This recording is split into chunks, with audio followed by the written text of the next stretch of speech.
Hoy en La Clave Pop abrimos los micrófonos para Leo Rizzi. Comenzamos. Hola, soy Marisabel Houston y estamos en La Clave Pop, el podcast en donde tú y yo conectamos a través de la música. Hola mi gente bella, espero que estén teniendo un día espectacular. Yo soy Marisabel Houston y les saludo desde casa en la ciudad de Atlanta. Hoy recibimos al cantautor hispano-uruguayo Leo Rizzi para hablar de su nuevo álbum de estudio, La Belleza de las Flores. El álbum publicado el mes pasado reúne 14 canciones en las que Leo nos propone una pausa muy necesaria hoy en día para la contemplación, como cuando estás caminando y te detienes a mirar una flor, a oler una flor y a sumergirnos en su belleza sin tener el contrarreloj de la vida apresurándonos. Esta pausa también es un acto subversivo. ¿Por qué? Porque en una sociedad cuya filosofía principal es el hustle, es decir, trabajar incesantemente, la productividad constante, también se le dice el hustle, esa pausa es considerada como una rebeldía. En esta entrevista, Leo se sumerge en el núcleo del álbum y me habla del libro que inspiró el concepto detrás de la producción, de por qué Puro tenía que ser no solo la canción con la que abre el álbum, sino también el primer sencillo de toda la producción, y la historia detrás de Fe y de los mantras de Hanuman, de su colaboración con Violeta Hodar, de la portada espectacular que trabajó Philip Chustek y de esa canción escondida al final del vinilo, que es un regalo para quien llegue hasta allá y pues obviamente que lo compre. Antes de pasar a la entrevista, recuerda que puedes escuchar La Clave Pop en Spotify, YouTube, Apple Podcast, Amazon Music y en todas las plataformas digitales. Y si quieres más contenido sobre música latina, sígueme en Instagram, TikTok y Facebook como @MarisabelHouston y en X o Twitter como @HoustonMarisabel. Si estás en YouTube, suscríbete, dale like, comenta y comparte porque eso me ayuda muchísimo para que el podcast siga creciendo, siga siendo descubierto y tengamos artistas cada vez más grandes. Ahora sí vamos con Leo. Leo, qué feliz de reencontrarme contigo. Me hice una pausa que tú propones para escuchar todo el disco y qué preciosidad de álbum, qué mensajes que tienes. Y quiero comenzar por lo primero que tú publicaste alrededor del álbum en tu cuenta de Instagram, que está inspirado en un concepto de un filósofo surcoreano que ojalá pronuncie bien el nombre, Byung-Chul Han. ¿Cómo llegaste a esa frase y a todo a que este concepto te inspirara a lo que presentas en el disco? Bueno, muchas gracias por eso, por tomarte el tiempo de escucharlo y bueno, hacer esa entrevista así como informada, me hace ilusión. Y bueno, al final, como dices, creo que esta inspiración ha sido la clave para desarrollar este disco y me ha venido en un momento muy especial de mi vida y sí, muy único también en este segundo álbum. Y bueno, a Byung lo conozco a través de la recomendación de un amigo. Yo estaba indagando sobre los rituales, concretamente sobre los rituales de maduración, porque estaba viviendo en un punto de mi vida que me preguntaba mucho al respecto. Y contando sobre los amigos, me dijo Luis, oye, tienes que leer entonces a este señor surcoreano, que es una maravilla, que se llama Byung, y este libro concreto que se llama La desaparición de los rituales. Y ahí fue ese fue el primer título que me atrapó. Y a partir de ese momento, así, porque aparte son finitos los libros, te los comes con patatas. Y empecé con La desaparición de los rituales y luego pues La salvación de lo bello, La sociedad del cansancio, sobre Dios también hay uno que es muy, muy interesante. Bueno, un montón de libros que tiene súper interesantes todos, que tratan cada uno una materia de filosofía contemporánea. Y hay uno que es La salvación de lo bello, que habla dice esta frase. Uh-huh. A las flores se debe un lujo que está libre de toda economía. Y esa frase a mí me atrapó, obviamente con todo el contexto que tiene el libro, y dices, pues sí, algo tan sencillo como eso, que no lo pensamos apenas, pues dice mucha verdad, tiene mucha verdad. Que es que en una flor, la planta hace flor por pura belleza, sin pensar en comercializar con eso. Y tan efímera esa belleza, ¿no? Cuando leí esta frase, me sumergí un poquito en investigar. Me puse a investigar de qué escribía este filósofo y habla de esa sociedad de cansancio, que es algo que tú también dices en este manifiesto. ¿Te identificaste tú con ese ritmo vertiginoso que tiene la industria de que hay que sacar música, pero para el arte se necesita desaparecer, pausar, vivir y después plasmarlo en un disco, ¿no? Como lo has dicho antes, como una flor que es efímero, al final uno cuando produce obra artística también necesita como de una temporada, ¿no? Hay una temporada de creación también, no es en plan aquí sale, todos los días salen flores preciosas y tal, ¿no? Entonces, sí, o sea, nace un poco también de hacer una autorreflexión y pensar en qué lugar estoy parado dentro de la industria y qué he estado viviendo también, ¿no? Hacer un poco de toma de contacto con mi cuerpo, con mis sensaciones y ver un poco alrededor también qué está pasando. Y al final es que es un 2 más 2, o sea, quiero decir, te das cuenta enseguida de lo que está pasando y de alguna forma surge la necesidad de plantarse, ¿no? De plantarse en un lugar de decir, mi arte, mis canciones salen cuando salen y tienen su tiempo de maduración y de su tiempo de producción y yo tendré mi momento de promoción también Ujú. y todo a su debido tiempo para que se hagan las cosas bien. De nada sirve una viralidad o buscar eso cuando no tienes la capacidad de sostener un proyecto. Yo creo que yo nunca, o sea, creo que ahora mismo lo tengo clarísimo. Creo que el artista es el centro del proyecto y las canciones, diría, el artista con las canciones son el centro del proyecto. Porque en un mundo en el que la IA te hace lo que quieras, ¿no? Pues si no hay alguien que esté detrás de eso, creo que no tiene ningún tipo de valor. Cuando dices que buceemos en la belleza por la belleza, eso es el arte por el placer del arte. ¿Tú qué es lo que quieres que la gente, cómo quieres que la gente bucee en el disco? Pues bueno, yo no pido mucho tampoco, quiero Ujú. decir. Que cada quien lo Al final experimente como quiera, ¿no? y esta cosa de que tienen que escucharlo arriba abajo en orden y tal, y a mí me da un poco igual porque el viaje es más una cuestión de dinámicas que una cuestión de una historia narrada. Al final, cada historia tiene cada canción tiene una historia y quiero que la gente las descubra cuando las tenga que descubrir, que les lleguen momentos que tengan que aparecer y ya está, un poco es eso. Cada canción para mí tiene un peso súper importante. Habla de un tema que, como haciendo una referencia, ya que hablábamos de Byung, cada canción es como si fuera un tomo de él, ¿no? De estas historias y de esos temas y cada uno te llega cuando tenga que llegarte. Así que feel free, quien escuche, quien lea esto, que lo escuche por donde quiera, la canción que más gracia le haga al título, que la pinche y así vaya probando. Comenzaste el disco con Puro, que además es el primer sencillo que das a conocer de la producción. Yo cuando escuché ese sencillo me quedé casi que sin aire. Yo dije, Dios mío, además que es muy poderoso en la manera en cómo tú lo interpretas. Una rendición total ante el amor, ¿no? ¿Por qué decidiste que esta fuese la primera canción de toda la producción? Pues habla de esa pureza que uno encuentra cuando se siente en el lugar correcto, con las personas correctas y siente que se ha encontrado también, ¿no? Entonces, esa cuestión de purificación me parecía que ameritaba ponerla a la primera. O sea, era como, sí, me purifico, entonces luego viajo todo esto. Y también fue la primera que saqué. Me parecía como un viaje también y bueno, me parece es un tema muy especial.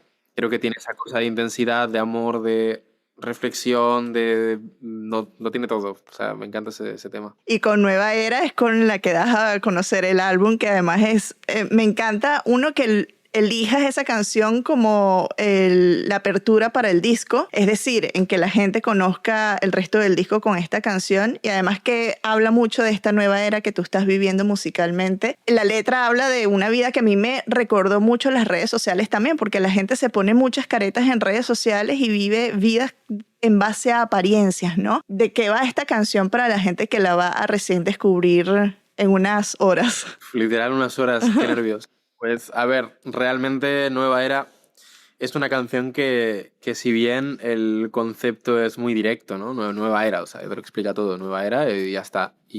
Pero el resto, creo que es toda la historia como está contada, viene a hablar un poco de este viaje también medio sidarteño de me pierdo y ahora me acabo de volver a encontrar y empiezo a volver a cimentar mis valores y en cierta forma uno se pierde, pues bueno, en mi caso concreto, pues con todo lo que decías tú, el tema de redes sociales, el tema de, sí, de cómo tiene que estar parado el artista hoy en día para para que sea visto y funcione su proyecto, al final eso acaba calando en uno y te acabas perdiendo también. O sea, hay una frase que dice, eh, como dice la segunda estrofa, bueno, como que construyes tu vida en base a falsas promesas, a lujos que no tienen ni sentido ni resuenan contigo, pero todo por intentar aparentar y por intentar mantener y sostener un proyecto y que tu mayor miedo no se cumpla, ¿no? Que es como que decaiga. Y creo que al final todo eso no tiene sentido para un artista. Un artista tiene que vivir con su música, no de su música. Absolutamente. ¿En qué momento, cuándo tú descubriste los haikus? Porque en Párpados propones eso, escribir un haiku, ¿no? Pues mira, dentro de la lectura también de Byung, ya conocía los haikus, al final sí, o sea, los conoces de pues, cultura general, pero como que en este libro, creo que era La salvación de lo bello, justamente habla de los haikus como un concepto súper alineado a esta filosofía, que es un haiku, que es una frase que no trae ninguna información, igual es una rana chapotea en la charca. Y es una frase que tú dices, es un haiku que dices, si lo intentas entender no tiene sentido, o sea, bueno, es una imagen, pero lo que traduce es, te da un momento de imagen, te resuenan las palabras están colocadas de una forma que son poesía y es lo que, lo que intenta transmitir. Y entonces ahí te habla de que no hay utilidad en este haiku, en un haiku no Ujú. hay utilidad, simplemente hay belleza. Y es súper interesante. Habrán personas que quizás no conocen todo tu recorrido que se van a sorprender con Fe, que incluiste estos mantras hindúes. Yo sé que tú estuviste un tiempo en India o hiciste un viaje a India en los inicios, creo que de tu carrera. ¿Ahí fue que tú conociste a Mau o cómo fue? ¿Por qué traer ahora mantras hindúes a tu música? Y específicamente en una canción que tiene un nombre tan occidental como Fe y se trabaja algo de mantras del hinduismo. Fíjate que para mí Manu Om ha sido un maestro durante muchos años de mi vida. Desde que nos fuimos a la India juntos, ha sido como un amigo que ha estado ahí en los momentos más raros de mi vida y me ha ayudado a entenderlos y un poco a calmarme. Y ha sido, en pocas palabras, ha sido mi maestro. Y es mi maestro. Y de alguna forma, Fe es una canción que nace de una respuesta a mí mismo del anterior álbum. O sea, hay una canción que se llama Revolución Azul. Ujú. De alguna manera yo estoy hablando de que pierdo la fe en la revolución y yo siempre he sido una persona muy utópica, muy idealista también, y de alguna manera no quería dejar ese mensaje impreso en mi biografía y necesitaba como responder. Y de alguna forma también es como poner un puño sobre la mesa y decir, yo confío y tengo fe en mi instinto, en mis valores, en las utopías que yo tengo en mi cabeza, porque al final la única forma que tienes de conseguir las cosas es sembrar una utopía y caminar hacia ella, punto. Total. Puede haber gente que te diga lo contrario o que no esté de acuerdo, pero justamente son los agentes con los que tienes que luchar para llegar al otro lado. Y de alguna manera fe, claro, fe para que también tuviera un sustento espiritual y una razón de ser, yo naturalmente me nace meter un mantra, que es Om Hanumate Namaha, un mantra que habla, que le reza al dios Hanuman. El dios Hanuman es un dios hindú que es un devoto, es el dios de la devoción. Él se debe al pueblo. Aunque es un dios superpoderoso, se encarga de ayudar a la gente. Y ahí habla del servicio también. Esto me lo explica Manu. También es una historia bellísima, pero que te deja con ese sabor de boca de decir, no, no aquel que sirve no tiene por qué estar debajo del Claro. que es. Y ahí se construye una humanidad hermosa, Totalmente distinta también. totalmente distinta. Y creo que justo en la industria estamos muy acostumbrados a quien se pone debajo o quien te da la mano es alguien que no le queda otra que darte la mano porque está en una posición debajo de ti. Creo que hay que cambiar esa mentalidad por el servicio, y el servicio, en este caso, de lo bello, el servicio de la cooperación y del amor en toda su consistencia. Cuando vi el nombre de Violeta, Violeta Hodar, entre las colaboraciones, a mí me dio una alegría inmensa. Obviamente yo la conocí a raíz de Operación Triunfo y la empecé a seguir no solo porque me encanta su arte, sino que también es periodista. Entonces somos colegas al menos en una rama, el periodismo nada más. ¿Cómo fue llegar a Violeta y por qué tenerla específicamente en Halo o Halo? No sé cómo la pronuncias en español, imagino. Decimos en Halo, sí, Sí. o sea, Halo. La verdad es que es una canción que es muy especial en el disco y conozco a Violeta porque trabaja con los mismos productores que yo, que son Río, RYO. Y bueno, al final nos conocemos todo súper bien, le enseñamos la canción y le acaba encantando. Y ella aparte tiene una estética súper mimada y súper cerrada y también que tiene como su hilo, su movida.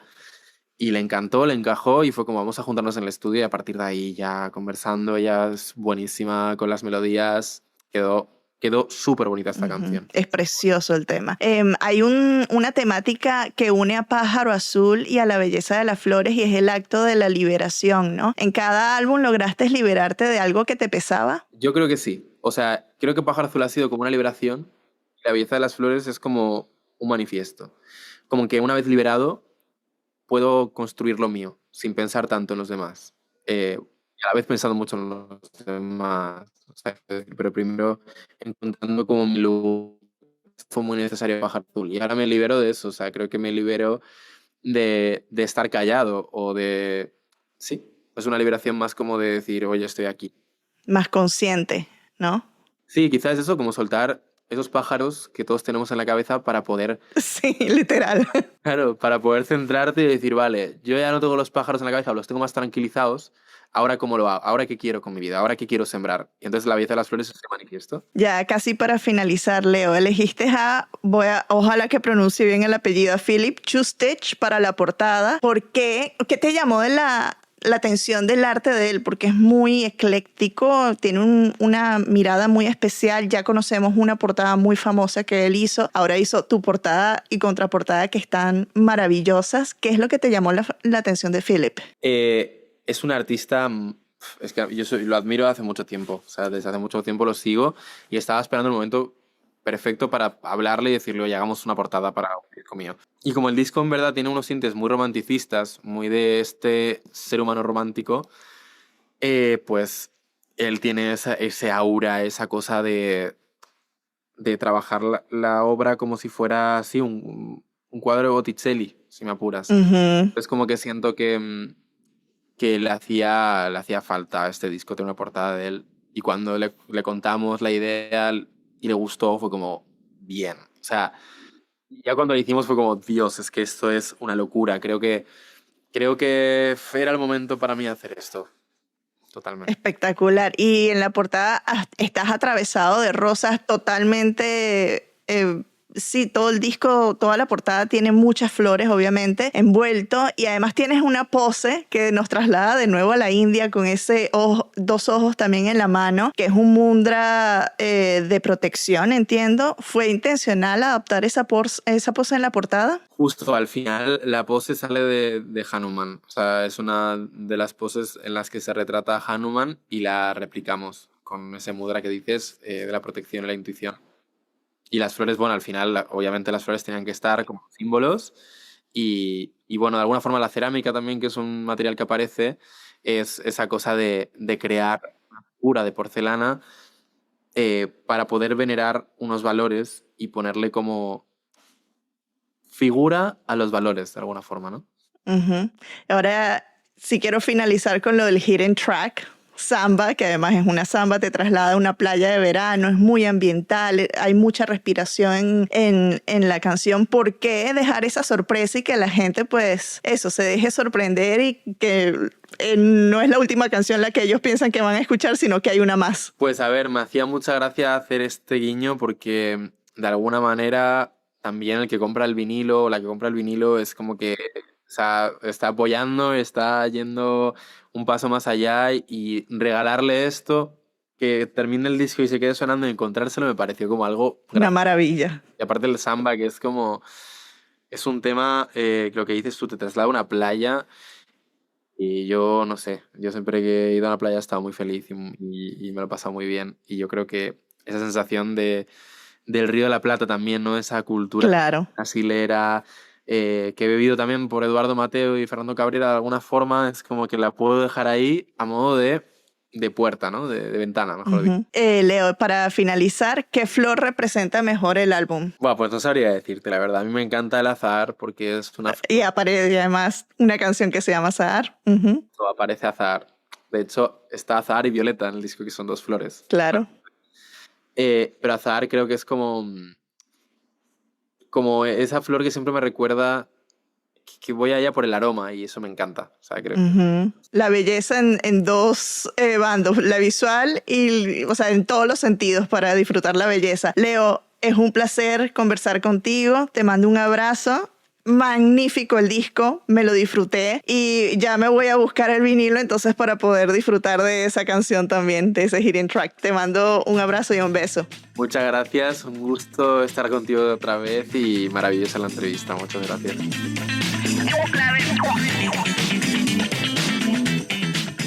Y esta fue la conversación con Leo Rizzi. Es uno de esos artistas que es súper enigmático y que siempre voy a decir que sí. Y que cada canción que escucho de él me deja, como dije, con puro sin aliento, y que van a ver siempre en mis playlists. Y si todavía no escuchaste La Belleza de las Flores, después de esto no tienes excusa. Cuando yo vi ese post en Instagram de Leo anunciando el álbum y mostrando la portada, a mí me generó muchísima curiosidad saber por qué este filósofo coreano inspiró el álbum. Y a partir de ahí comencé a investigar más sobre el filósofo, que su nombre es Byung-Chul Han, y a leer varios de sus textos con los que resoné particularmente. Quedé encantada con toda la propuesta y con la manera en la que convierte un jardín en una corriente de pensamiento. Y una vez que empiezas a ahondar en las letras, en lo que escribe Byung-Chul Han, comienzas a entender por qué es necesario eso, pausar, tomar un tiempo, no hacer absolutamente nada, como dice Cristian Castro, admirar la belleza de la naturaleza, que sí es una belleza efímera, pero nos recuerda vivir en el presente. Eso es maravilloso. Ya me puse filosófica, pero es que tienen que leer los textos y evidentemente escuchar este álbum, porque de ahí van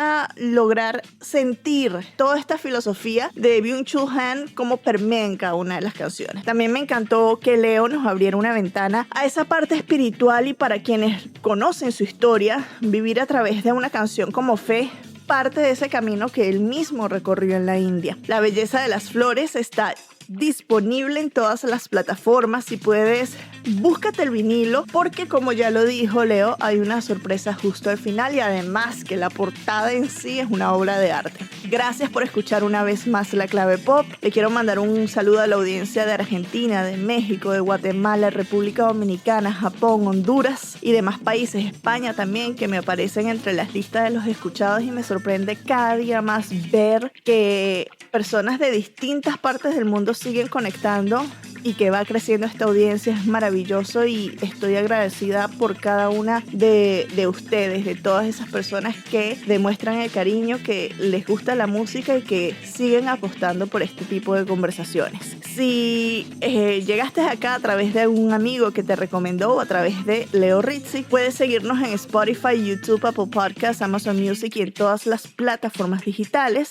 Y para más contenido de música latina, me pueden encontrar a mí en Instagram, TikTok y Facebook como @MarisabelHouston, y en X, antes Twitter, como @HoustonMarisabel. Será hasta un próximo episodio. Les mando un beso. Cuídense mucho.